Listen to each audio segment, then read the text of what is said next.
Big breaking news, বাংলায় বিচারাধীন ৬০ লক্ষ ভোটার ভোট দিবেন কিভাবে ইতিমধ্যেই জানানো হয়েছে। অর্থাৎ নির্বাচন কমিশন থেকে পরিষ্কার করে ইঙ্গিত দেওয়া হয়েছে যে এই যে ৬০ লক্ষ আন্ডার অ্যাডজুডিকেশন ছিল তারা কিভাবে ভোট দিবে বা ভোট দিতে পারবে কি না, যদি পারে তাহলে কোন কন্ডিশন অবলম্বন করতে হবে বা কোন নিয়ম মানতে হবে, সমস্ত কিছুই কিন্তু আজকে আমরা এই ভিডিওর মাধ্যমে দেখে নেব।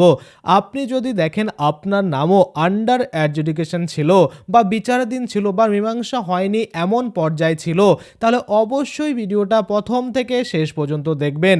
কেননা আজকে আমরা এই ভিডিওর মাধ্যমে দেখে নেব যে এই যে ৬০ লক্ষ ভোটার রয়েছে যাদের নাম আন্ডার অ্যাডজুডিকেশন ছিল তারা কিভাবে ভোট দিবেন সেই নিয়ে কিন্তু আপডেট চলে এসেছে।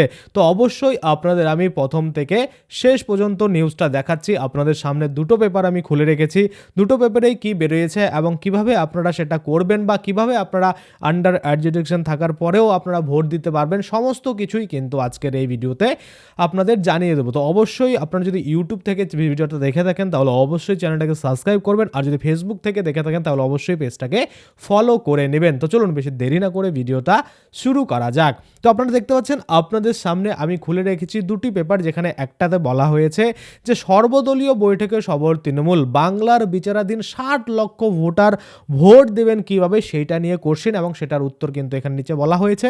আর ডান দিকে আপনারা দেখতে পাচ্ছেন এখানে পরিষ্কার করে বলছে ঝুলে থাকা প্রায় ৪০ লক্ষ ভোটারের তৎপর কমিশন, অর্থাৎ ৪০ লক্ষ ভোটার এখনও ঝুলো রয়েছে। শেষ পর্যন্ত আমরা যেটা আপডেট পেয়েছি যে ২০ লক্ষ আন্ডার অ্যাডজুডিকেশন যাদের ছিল তাদের কিন্তু নিষ্পত্তি হয়েছে ৬০ লক্ষর মধ্যে, অর্থাৎ আরও ৪০ লক্ষ কিন্তু ঝুলে রয়েছে।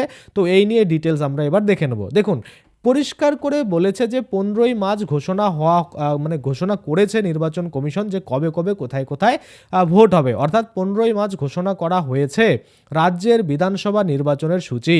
বাংলায় আগামী ২৩ এবং ২৯শে এপ্রিল ২ দফা নির্বাচনের দিন ধার্য করা হয়েছে, কিন্তু এখনও অনিশ্চয়তার মুখে কিন্তু বাংলার ৬০ লক্ষ ভোটারের ভবিষ্যৎ।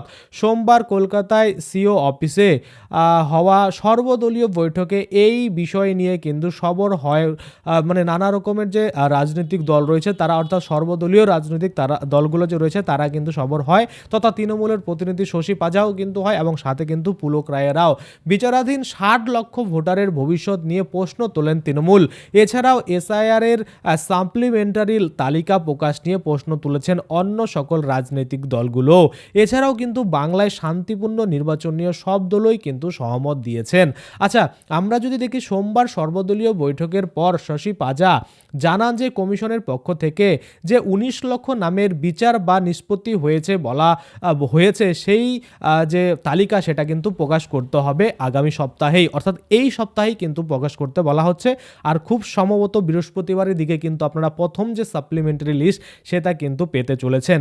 অনেকে জানেন যে এই যে ১৯ লক্ষ নামের বিচার বা নিষ্পত্তি হয়েছে তা জানানো হয়েছিল, এই তালিকা কিন্তু প্রকাশ করতে হবে সেটা বলা হচ্ছে।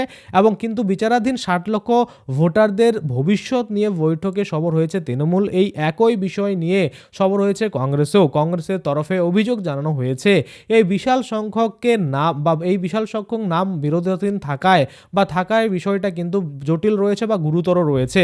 নির্বাচনের প্রস্তুতি নিয়ে আরও বিস্তারিত আলোচনার প্রয়োজন রয়েছে বলে দাবি জানানো হয়েছে কংগ্রেসের পক্ষ থেকে। কংগ্রেস ও সিপিএম এর পক্ষ থেকে অভিযোগ করা হয়েছে এই নিয়ে কথা বলতে গেলে ধমকের সুরে থামিয়ে দিয়েছে নির্বাচন কমিশনের প্রতিনিধিরা।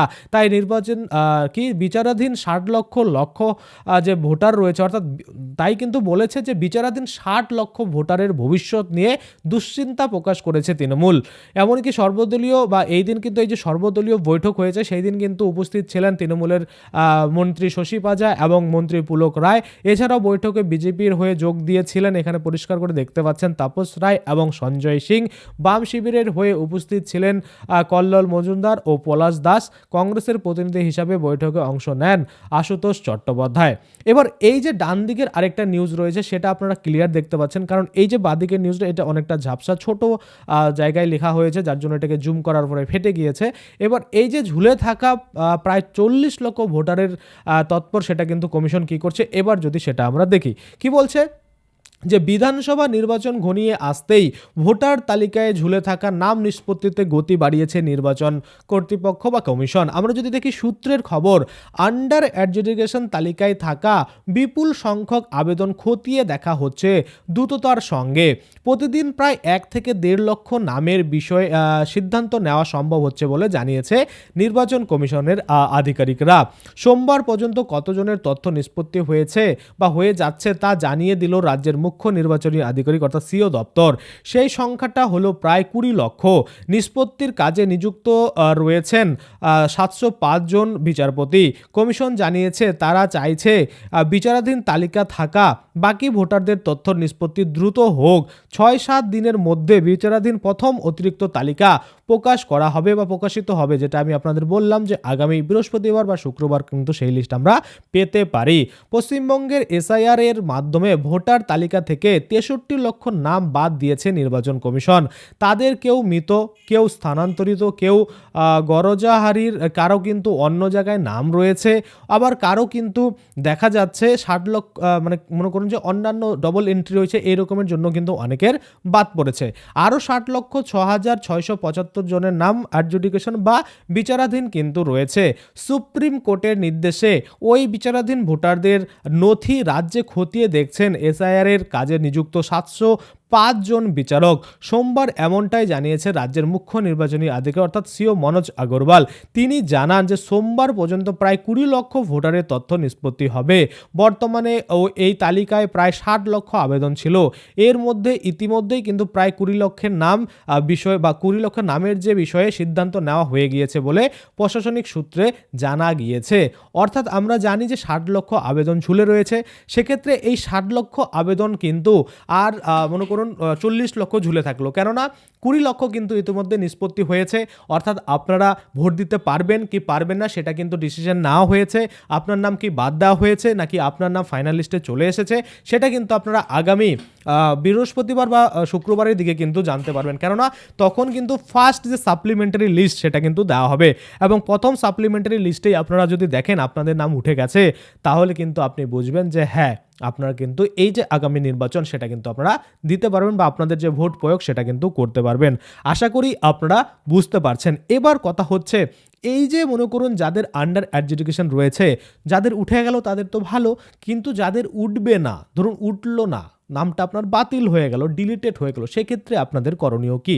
দেখুন সেক্ষেত্রেও কিন্তু বলা হচ্ছে যে এই যে বিশেষ ট্রাইব্যুনাল সেটা গঠন করা হবে, একটা কমিটি গঠন করা হবে যেখানে কিন্তু আপনি আইনি সহায়তা পাবেন এবং সেখানে গিয়ে আপনি কিন্তু আপনার যে ক্লেম, আপনার যে আবেদন, আপনার যে ভোটের নাম বাদ পড়ে গেছে সেটা অবৈধভাবে বাদ পড়েছে সেটার প্রমাণ করার কিন্তু সুযোগ পাবেন বা আপনার যে মনে করুন যে আইনি লড়াইয়ের একটা পথ কিন্তু খুলে যাবে বা যেখানে গিয়ে আপনি কিন্তু আপনার যে নামটা বাদ পড়ে গেছে সেটাকে পুনরায় আপনার ফাইনালিস্টে তোলার জন্য কিন্তু আপনি আবেদন জানাতে পারবেন। সেটা ফর্মে 6 এর মাধ্যমে হতে পারে, বিশেষ কোনো ডিক্লারেশনের মাধ্যমে হতে পারে, বিশেষ কোনো মনে করুন আবেদনের মাধ্যমে হতে পারে। সেটা কিন্তু ওই যে ট্রাইব্যুনাল রয়েছে বা বিশেষ যে কমিটি গঠন করা হবে বা করা হচ্ছে সেই গঠনের যে কমিটি রয়েছে সেই কমিটি গঠন হয়ে যাওয়ার পরে কিন্তু আপনারা এটা করতে পারবেন।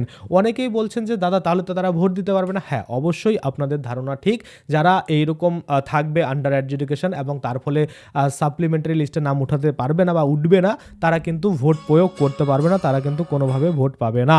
আশা করি আপনারা বুঝতে পারছেন। তো আজকের জন্য ভিডিওটা এখানেই শেষ করব। যদি ভিডিওটা ভালো লাগে অবশ্যই একটা লাইক করে দেবেন। যদি আমার চ্যানেলে প্রথমবার ভিজিট করে থাকেন নিচে একটা রেড কালার সাবস্ক্রাইব বাটন দেখবেন, ওখানে ক্লিক করে সাবস্ক্রাইব করতে পারেন।